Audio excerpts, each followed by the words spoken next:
So here we are in Dublin, and this woman with this red scarf, burqa, whatever she calls it, just walked past me. And she said, "Excuse me." So I turned around, and she said, "Can I have some money?" Clearly, these are not Irish women. They're clearly from another land, but they are begging. So they walk around. And they beg on the fly, and they have attitudes, very strong attitudes. So they go as a group and they just ask random people for money. Right. And so you can see this behavior. So if you were to follow these women around all day long, all they'd be doing is asking people for money. So they're not contributing to the society. They're trying to suck money out of the system one by one, bag by bag. So they've scattered. Originally there was about 4 of them. Now there's 2 here, and there's a few over there.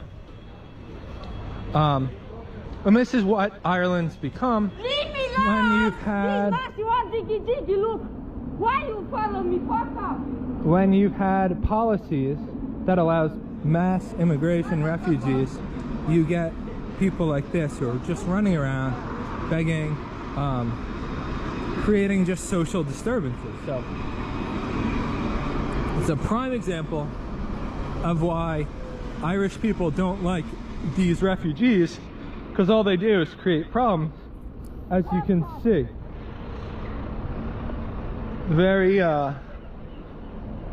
Very clear.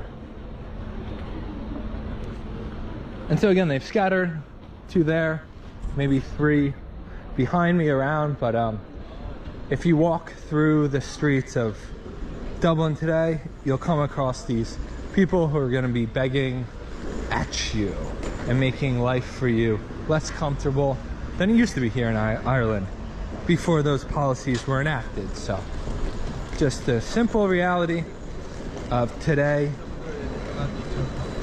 in Ireland. Very uncomfortable.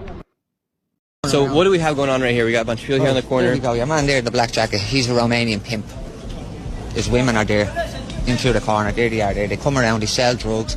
They're in the Oilac shopping centre robbing the place blind. They're coming out selling it. Just 2 days ago there was a stabbing in here 2 days ago. Two Romanians stabbing each other in the Oilac centre. Unheard of in Ireland. Absolutely unheard of. So this guy right here on the corner, he's a pimp. He's a pimp. You'll see them. They all wear flashy clothes, flashy jackets. They're all the pimps, and now because they see in the camera, they'll all disperse, they'll all leg it. You won't see them now. What you're seeing here is not even a quarter of them on this street. Now, in the last couple of months, the Irish have been coming back onto the street, and we've been forcefully removing them because they don't belong here. The Irish or the government? The Irish. The Irish people are standing up and coming in and forcefully moving them. As you can see, this is all new. See the flags back up, Ireland flags? All back up on the stalls. They're going to be up all over the street now. They're trying to turn a building here into the corner into an IPAS centre. An IPAS Center is an international protection accommodation service and is essentially a migrant shelter where migrants receive everything they need to live, including a free rent and also a free salary of a couple $100 every single week. This is one of the most historic streets in Ireland, and they're trying to put immigrants onto it. Really? Yeah. They're trying to put the IPAC Center here. Here, there's one around the corner. So these women right here, are these Romanian gypsies? That's these women there, yeah. They're those women. So they go around, see, obviously you know they're scared. So these women right here, these are Romanian gypsies? These are the gyppers, yeah. They come around and they start smoking, and that's his And what do they do? And they don't like the cameras, so look, they all leg it. So they just sit around all day, doing nothing, scrounging off the state, getting free money, free accommodation while they rob the city blind. And so the Romanian gypsies get free stuff from the government, and then they're also here robbing and stealing.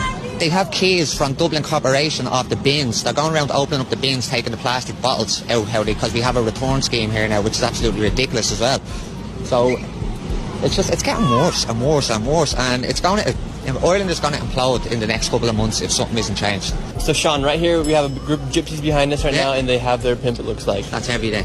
And do you think they'll talk to us if we go over there? Probably not. They'll run from the camera, but we can give it a try if you want. All right, let's go do it. Yeah. How are you guys doing? Excuse me. Where are you guys from? Where are you guys from? Want to say a few words? Yeah. Just about the street. What's going on? Romania.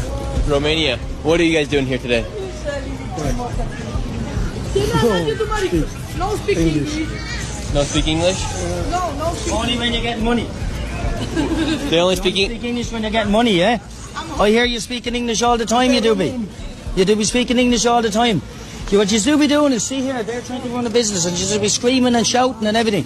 And you're actually turning people away from their business. It's not right what you're doing. Yeah, it's not right what you're doing.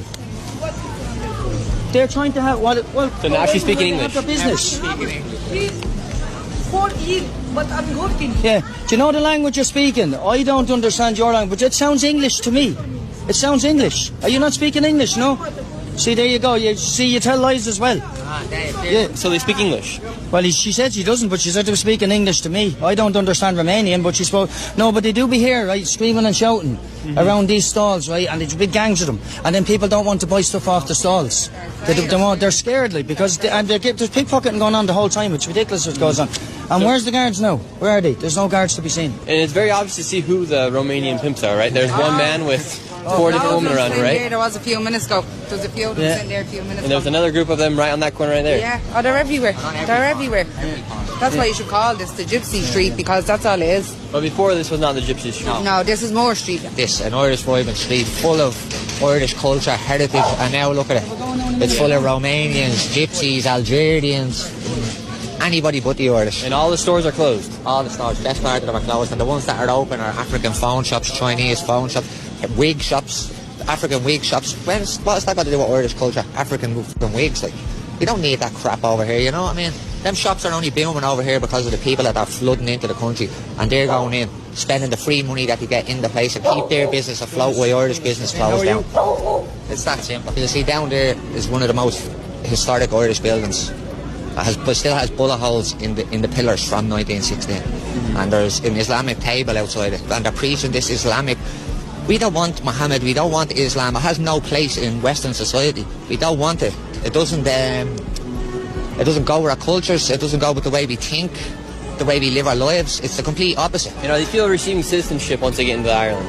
Well, so they say. We've no proof of it yet, but they are coming in. If they come into the country, they're getting put into these iPass centres for maybe 2-3 months. They're going out and then they're getting all their documentation. But how are they getting into the country without documentation? Everybody's meant to be vetted coming in. But sure, your man who kidnapped that girl there the other day, he was only in the country 2 days. He's 19 previous convictions in the UK. Was he vetted?